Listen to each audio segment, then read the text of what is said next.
Nih, pemerintah pusat, Pak Presiden tuh melihat ada beban fiskal APBD provinsi yang berat, di mana dalam setiap tahun harus mengeluarkan biaya. Sedangkan kepastian bahwa Kertajati itu bisa beroperasi dengan baik dan menghasilkan uang untuk operasional kan sampai sekarang belum bisa dilihat. Kenapa? Karena ada sesuatu yang menurut saya aneh. Satu sisi kita ingin dorong ke Kertajati, tapi di sisi lain ada WUS. Assalamualaikum warahmatullahi wabarakatuh. Selamat berjumpa dengan gue Squash. Semoga teman-teman dimanapun berada selalu dalam keadaan sehat dan lindungan dari Allah Subhanahu wa Ta'ala, serta dimudahkan rezekinya. Amin, amin ya Rabbal Alamin. Video kali ini saya akan membahas tentang Bandara Kertajati. Mungkin teman-teman di luar Jawa Barat atau yang jarang atau tidak pernah melintas tol dari Jawa Barat ke Jawa Tengah, mungkin nggak tahu di mana itu Bandara Kertajati. Bandara Kertajati ini adalah bandara internasional Jawa Barat. Terletak di Desa Kertajati, makanya dikasih nama Bandara Kertajati, Kecamatan Kertajati dan Kabupaten Majalengka. Dulu proyeksinya Bandara Kertajati ini adalah bandara internasional yang berkembang untuk meningkatkan pendapatan daerah, tapi sepi karena ada beberapa hal ya. Bandara Kertajati ini berjarak kira-kira 55 km dari arah barat kota Cirebon. Dan bandara ini melayani penerbangan domestik maupun internasional. Cuman karena pendapatannya minim, peminat penerbangannya minim, karena jadwal penerbangannya belum begitu banyak ke luar negeri. Dan bahkan KDM itu pernah menawarkan untuk tukar guling atau tukar aset antara aset pemerintah daerah Jawa Barat dengan aset negara nasional pusat. Nah, akhir-akhir ini menjadi viral karena Bandara Kertajati ini akan dikelola oleh Amerika. Jadi sudah ada bargaining, sudah ada pembicaraan bahwa Bandara Kertajati ini akan, jadi ada pembicaraan antara Pak Prabowo dengan pihak Amerika, dari Indonesia dan Amerika. Di Bandara Kertajati ini mau disulap untuk digunakan oleh TNI AU sebagai bandara untuk perawatan pesawat Hercules. Ya, jadi nanti pembiayaannya dari Amerika, kemudian juga tenaga ahlinya dari Amerika. Ya, diproyeksikan atau rencananya Bandara Kertajati ini yang luasnya juga memang memadai, itu dipakai untuk untuk maintenance, perbaikan pesawat-pesawat Hercules, kemudian reparasi, dan yang ketiga overhaul atau MRO untuk pesawat C-13 Hercules yang selama ini digunakan oleh TNI Angkatan Udara. Dan proyeksinya, rencananya ini tidak hanya untuk nasional, tapi skopnya Asia Tenggara. Jadi semua pesawat Hercules di Asia Tenggara itu nanti perawatan atau maintenance itu ada di Kertajati, ya. Dan ini akan terbesar. Nah, kira-kira manfaatnya apa? Satu, rencana ini dinilai strategis karena Indonesia tidak perlu lagi tergantung dengan fasilitas perawatan dari luar negeri. Itu yang pertama. Kemudian yang kedua, jika Bandara Kertajati ini digunakan untuk kerjasama dengan Amerika untuk bandara sebagai pangkalan reparasi dari pesawat Hercules itu akan mendukung kebutuhan militer nasional.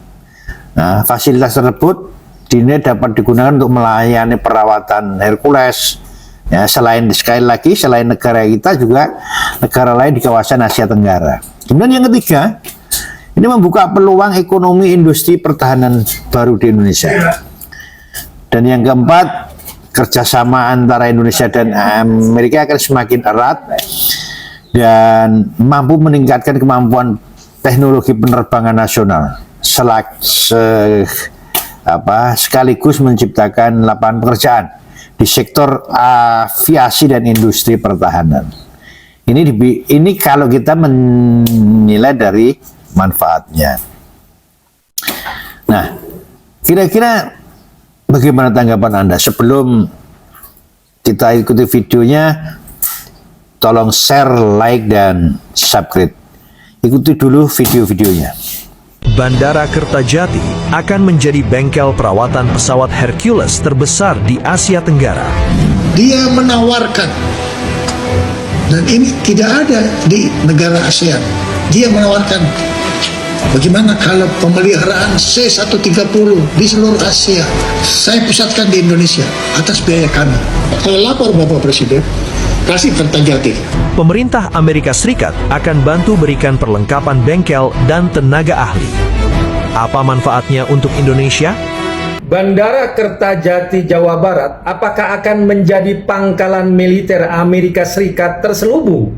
Hal ini terkait tawaran yang tampak menguntungkan dari Washington yang kini menuai kritik serius di parlemen.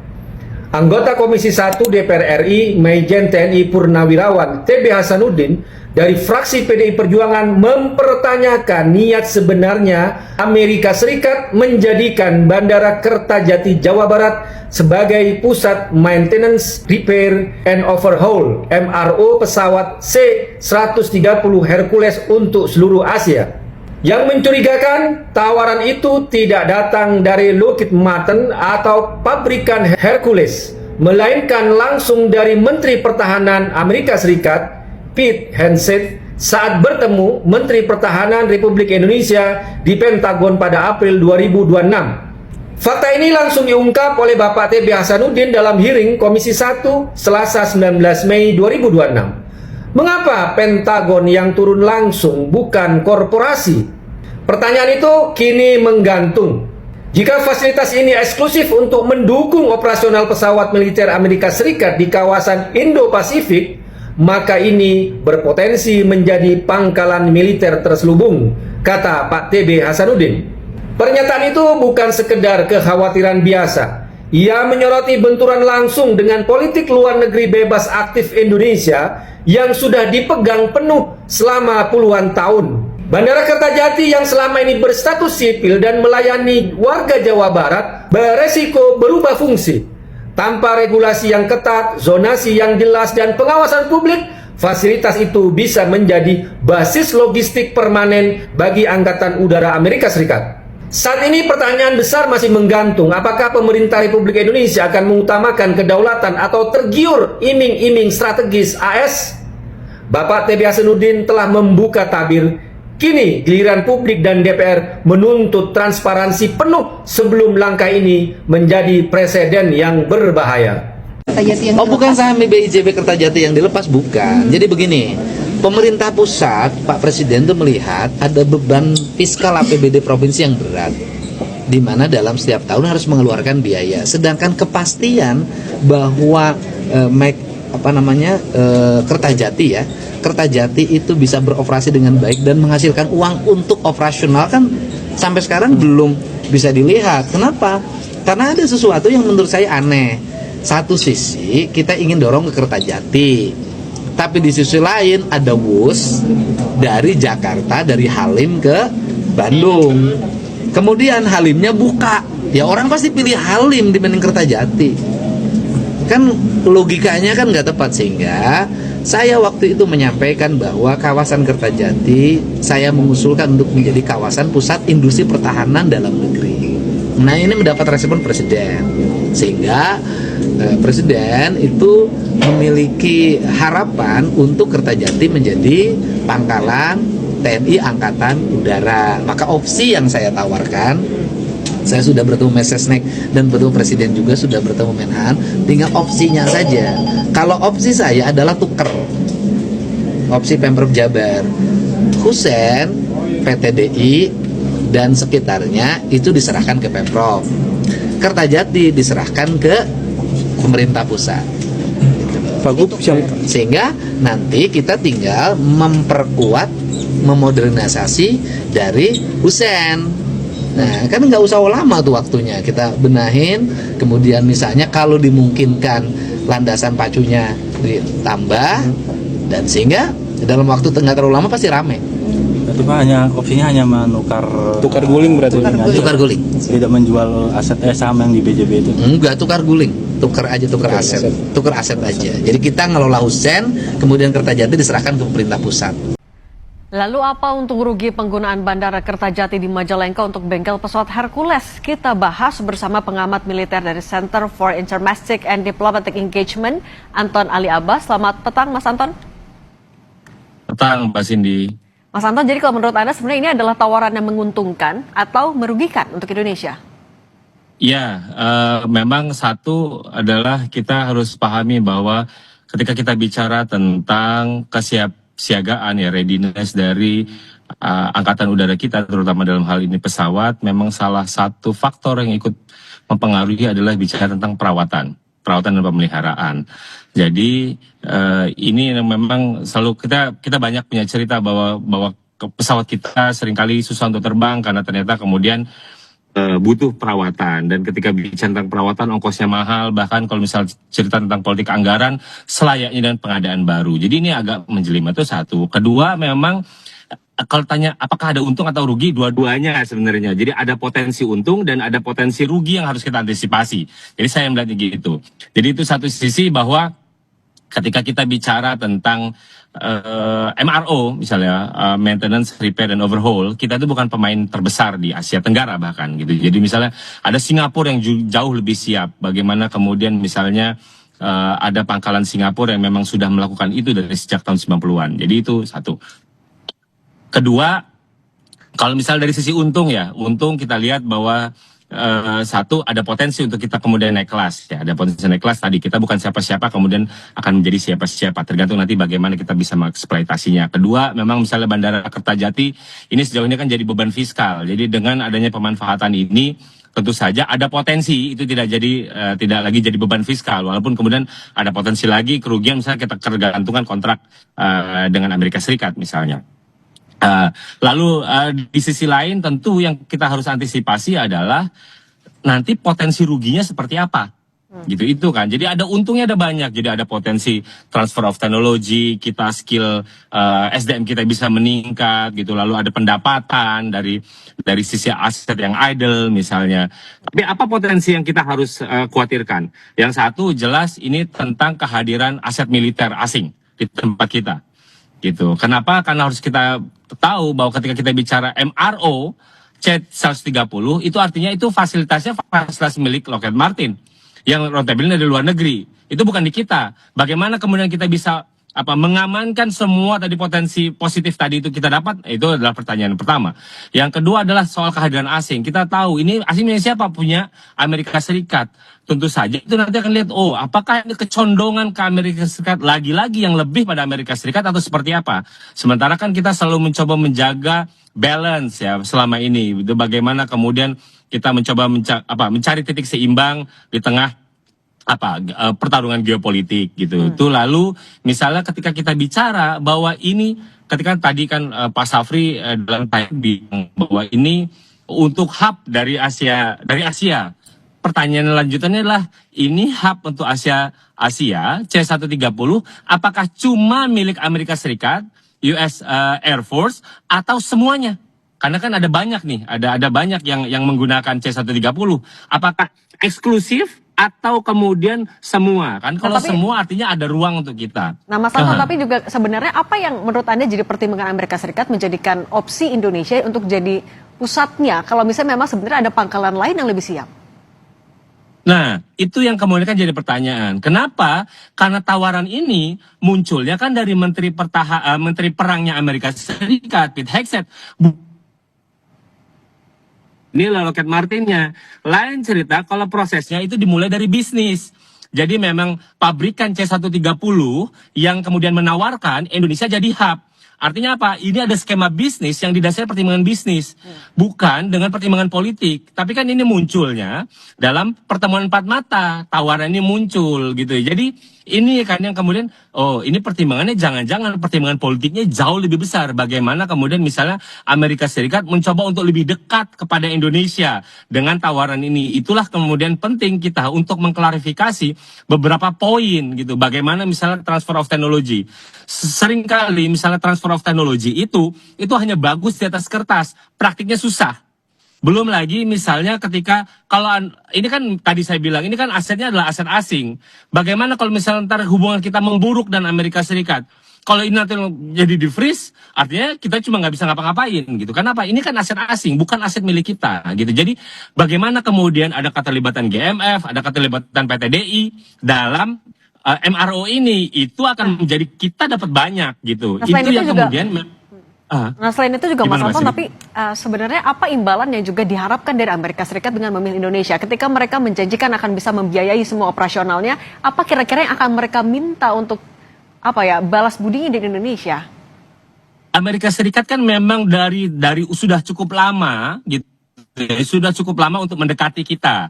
Misalnya yang kemarin ada overflight blanket misalnya, itu kan adalah salah satu. Kedua misalnya ketika misalnya ada ketegangan nih di Laut Cina Selatan, mereka kan cuma punya pangkalannya ada satu di Papua Nugini, lalu ada di Australia. Mereka kan berharap kalau bisa nanti air fuelingnya di Indonesia.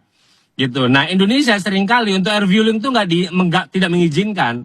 Karena itulah kalau misalnya mereka punya pangkalan, jadi ada aset mereka di sini, mereka bisa air fueling di situ harapannya. Nah, ini dari tadi saya bilang ini kita harus cermat gitu. Jadi jangan sampai kita malah mendapat jebakan gitu ya. Di satu sisi memang ada potensi keuntungan yang luar biasa di sini, tapi di sisi lain kita memang harus cermat, kita harus jeli menurunkan potensi kerjasama ini. Jangan sampai kemudian kita cuma dapat minimum gitu. Sementara yang untung yang lebih besar adalah pada sisi Amerika Serikat, karena Amerika Serikat memang selalu mencoba untuk punya cara bagaimana kemudian bisa mereka menggunakan ruang udara kita. Ini yang memang kita harus cermati, apalagi misalnya ada tensi geopolitik di wilayah Laut Cina Selatan atau juga di Asia Timur misalnya, itu yang memang sedikit banyak harus kita cermati.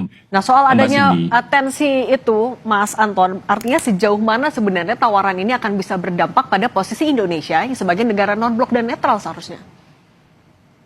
Nah, itu yang tadi saya bilang. Yang harus kita kedepankan tentu saja kepentingan nasional kita. Kepentingan kita apa? Gitu. Satu adalah kita dapat kepentingan ekonomi kita. Itulah bagaimana kemudian kita bisa memaksimalkan Bandara Kertajati. Walaupun juga kita harus perhatikan secara jelas. Bandara Kertajati itu adalah instalasi sipil bukan militer. Artinya butuh regulasi turunan. Itu satu. Kedua, memastikan bahwa industri pertahanan kita, SDM kita itu mendapatkan banyak gitu. Jadi memang mereka dilibatkan. Bukan kemudian MRO itu hanya di bawah kendali Lockheed Martin, pabrikannya saja.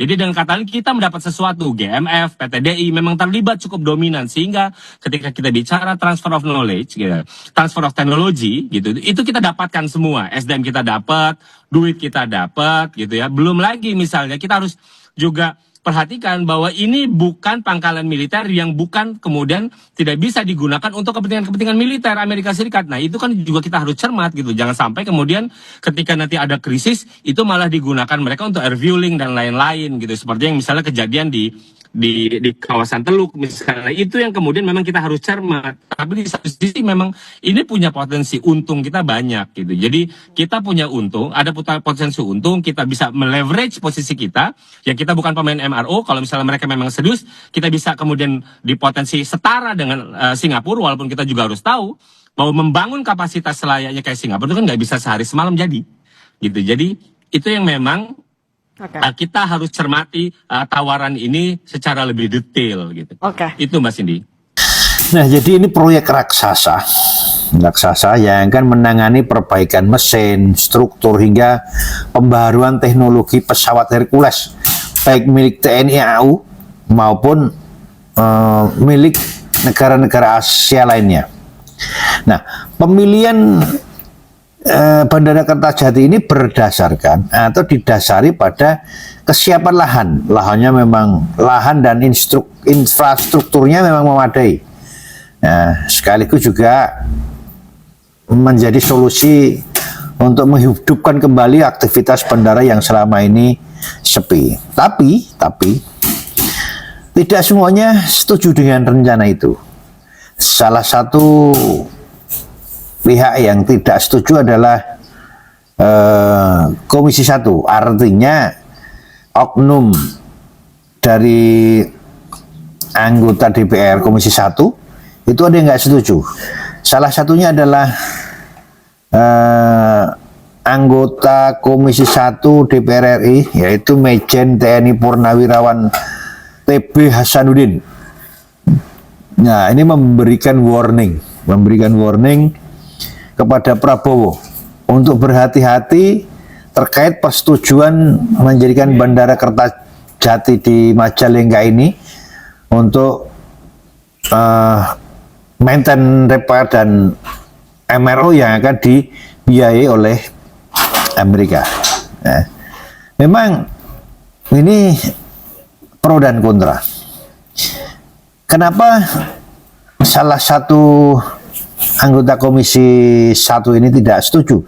Menurut TB Hasanuddin ini, kerjasama ini tidak bisa dipandang sekedar proyek industri penerbangan biasa, melainkan ini mempunyai dimensi strategi, ya, pertahanan hingga kedaulatan negara yang harus dikaji secara detail, secara menyeluruh, ya, karena Amerika ini negara yang suka, kita semua tahu bagaimana Amerika ingin menguasai semua negara, baik menguasai secara ekonomi maupun politik, ya. Ini sering terjadi seperti itu. Takutnya kalau ini menjadi pintu masuk Amerika untuk menjajah atau menguasai Indonesia. Banyak orang seperti itu. Jadi semoga Pak Prabowo dan menteri terkait tidak gegabah dalam perjanjian-perjanjian itu, tidak menguntungkan Amerika tapi menguntungkan Indonesia. Ya, semoga aman terkendali. Wassalam.